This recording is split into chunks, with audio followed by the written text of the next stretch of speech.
hey anh hầu hi kan lấy call hầu chu nha sulaya ficha son kimchi ti ba kha chu ka da kan dai re ang emo kan shelo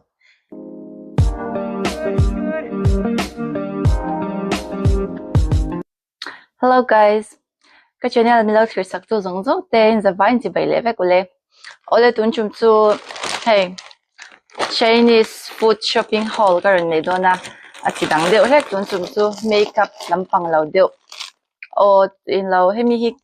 Chinese food thì kan lấy chỗ na thành chu kan nom na cho han kan son do na tu na kan nom na ni lâu thing tang khoa kan nom do na chu wangin chu mi khoa chuan Chinese store yang thil hay grocery han lấy na turang hi về lâu chu wangin chun kha chu hay restaurant table kha chu về mà se yang shana hay ke mani du ang han le the me tu ha don lawa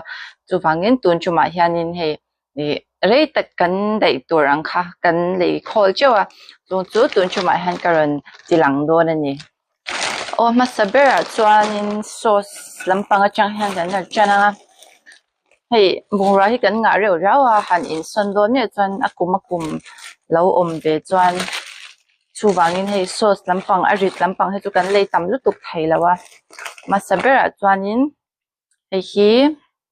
all purpose marinade thil marinade na ang khani ta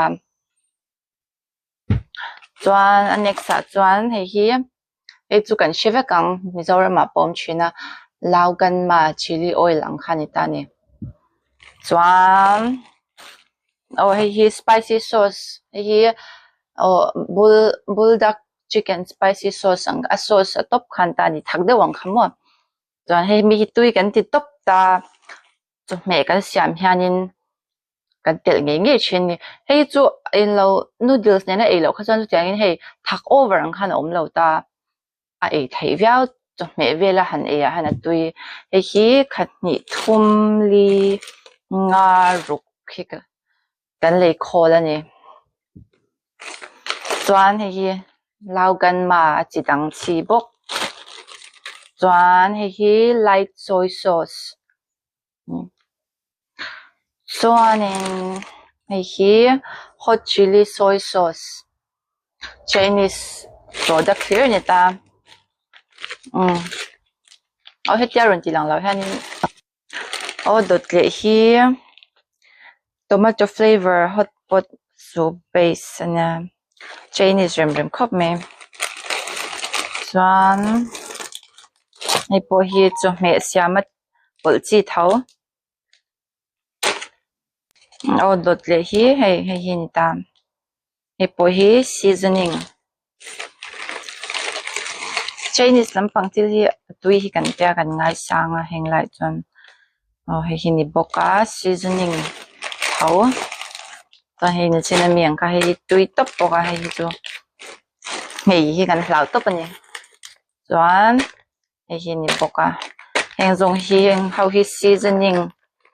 chen khatanya hei sauce ho khani ta otuna chuan noodles lampang hei hi instant noodles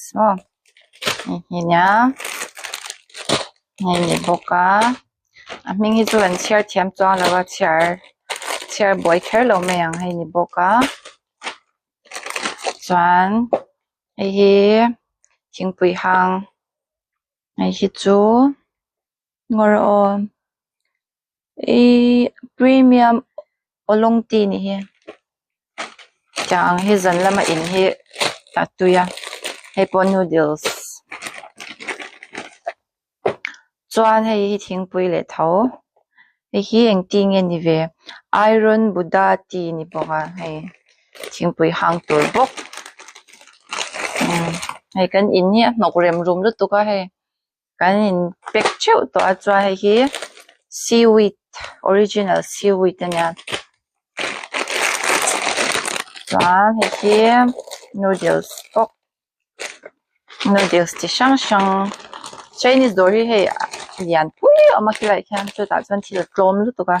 an lei chin hei po seaweed chuan hei po noodles chuan hi seasoning ang chi thau kha ni soup veg vel tel chi chuan hi po Japanese curry mix hi chu kala ei ngai lo eng tin ye chu hana om ka shelawa try ve chin ka chak wangin kan la china hi a chi tang hi chu green tea eng pui hang thau chuan heng ho hi thil thar ho kala try chin lo heng ho hi nim poka hi noodles pok kan han lei chu na chan chu kal kha kan thei to don lo khodang ani kan nom to don wangin chuan hei po hi thil seasoning na ang chi thau kha ni ta chuan hei po noodles hi kan ngei na lut to ka bur lian nampang kan ron enanga hei mi lian pui chunga han ei tur kan lei khat vek ani chuan hi spicy noodles buldak hi Mizoram ai nga tlom zo ka ni chan chu ka sha dang khan ta ha chung han panga om ta Mizoram a pakhat hi zang vel kha lo ni chen a za ni in ka sha za vel khan kan lei chen ta helai han panga hi 4 pound velin hi kan lei ni zali let tlem ang vel ni chu a tlom zo ka ni chuan hei ni boka hi tui hi kan tel tu ka hei bak hi kan ei pe bak lawa bul ta ga hian chu wangin kan han lei chiu hei bul tak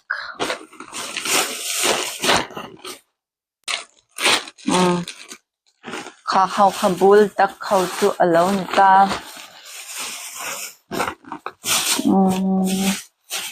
helai ni inge heng ho hi chu Chinese dora mi kher ni lo thil enge mo kan leite na nga ron tilang ka ship shumang ni hi face mask kan no pa kan man tur an lein ya chuan hi eye sheet mask chuan hei kan pa india na tur eraser mo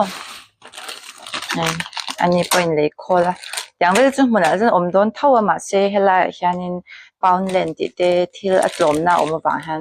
kan han in lei khol ve deuh boka chuan hi bol hlo paina chuan hi steel wool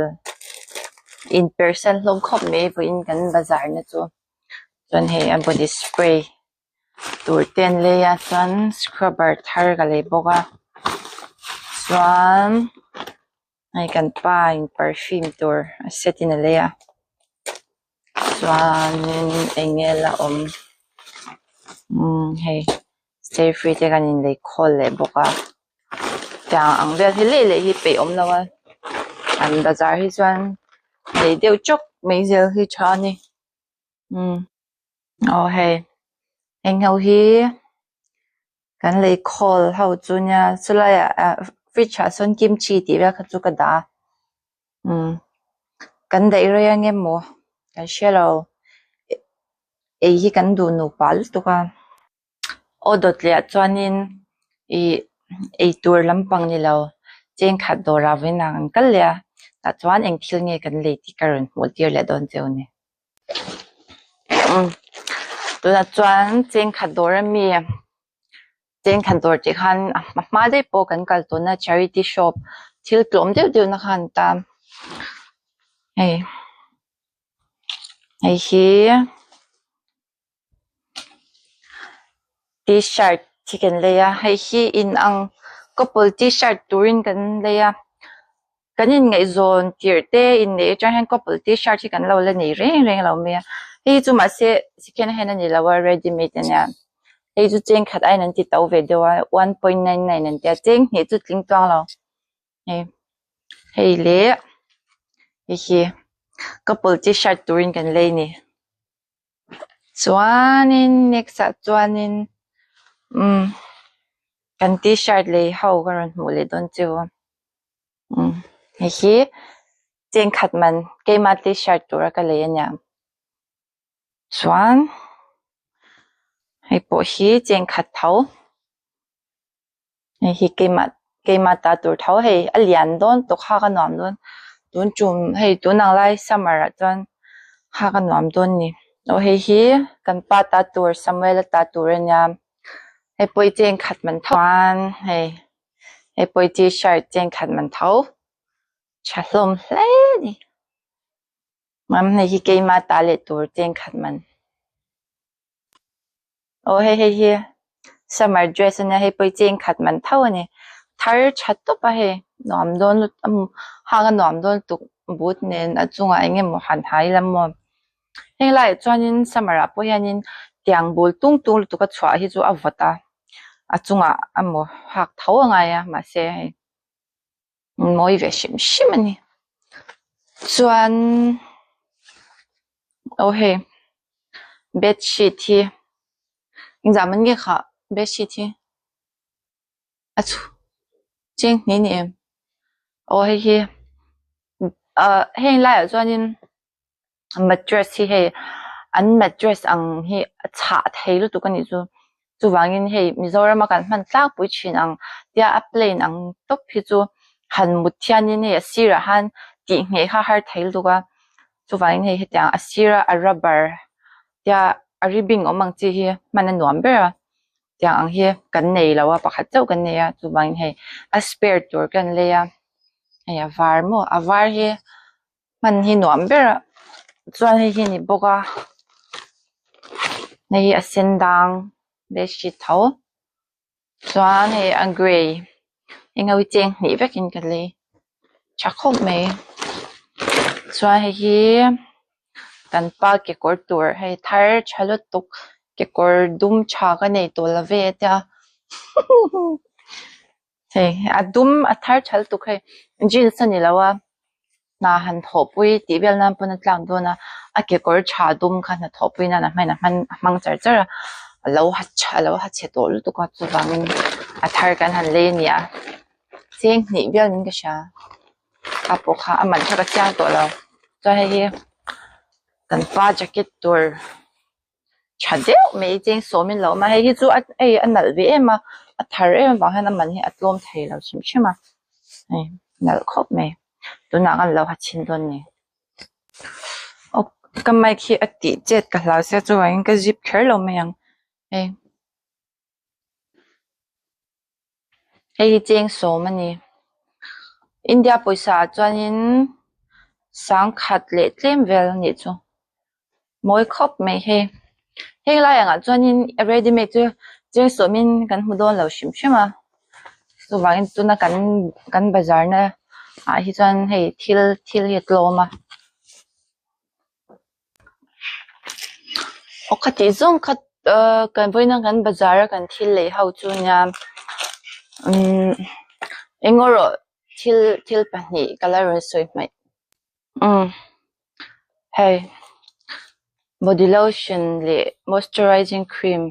for very dry skin CeraVe hi kan le ya ni hian min dai rei le don khop mai hi CeraVe hi heng lai khowot lu tok thi tho chan acha ber ni chuan hi toner ani lo serum anwa dark spot removal lar deuh mai ang khan ta han man ve nge an don hei tang hi mo lei ve china na kina chat bia chang color review don nya ole khati zong kha voina kan bazar kan thil lai te chu ni a milo thirsak tu zong zong te in zawai chunga lom thonga soile tak mewa e naktuk le a hianin kanin son to dona ta chuanin ikanin son na video te pokarin la anga milo thirsak zel ula